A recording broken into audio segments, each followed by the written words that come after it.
দেশে চলছে এক অর্থনৈতিক নৈরাজ্য।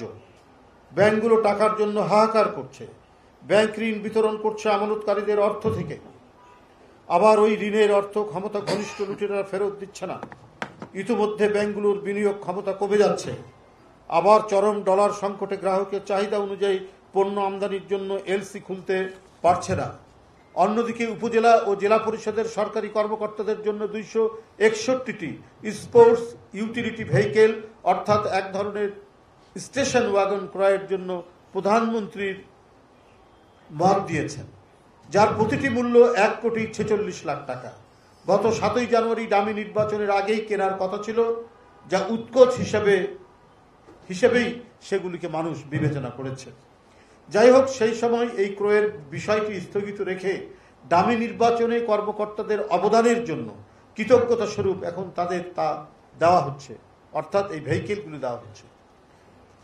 রাষ্ট্রীয় কোষাগার থেকে টাকা নিয়ে এইগুলো দেওয়া হচ্ছে, কারণ তারা এই ডামি নির্বাচন করেছেন, একতরফা নির্বাচন করেছেন।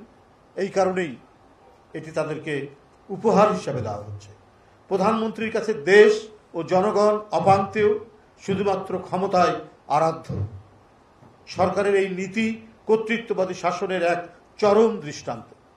প্রাইম মিনিস্টার ম্যান খ্যাত বাংলাদেশের সাবেক সেনাপ্রধানের উপর মার্কিন যুক্তরাষ্ট্রের পররাষ্ট্র দপ্তরের দেয়া স্যাংশনে সরকারের লোকেরা বিমূঢ় ও স্তম্ভিত হয়ে গেছে।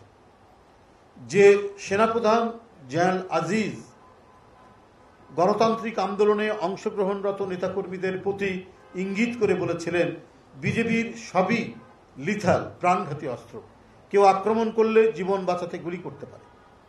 পক্ষান্তরে তিনি আন্দোলনরত নেতাকর্মীদের উপর গুলির নির্দেশ দিয়েছিলেন, যেমন বেনজির দিয়েছিলেন। তিনিও বন্দুক এবং গুলির ব্যবহার করার জন্য বলেছিলেন আন্দোলনরত নেতাকর্মীদের উপর, যারা গণতন্ত্রকে ফেরানোর আন্দোলন করছে তাদের উপর।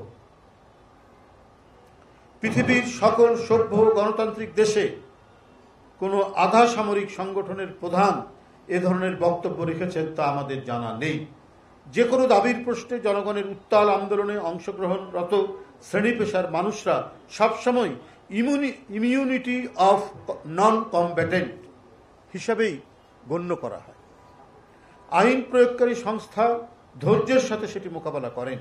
এটি হচ্ছে ভদ্র দেশ, গণতান্ত্রিক দেশ, যাদের গণতন্ত্রের সুমহান ঐতিহ্য রয়েছে। তারা এই দৃষ্টান্তই তারা দেখে।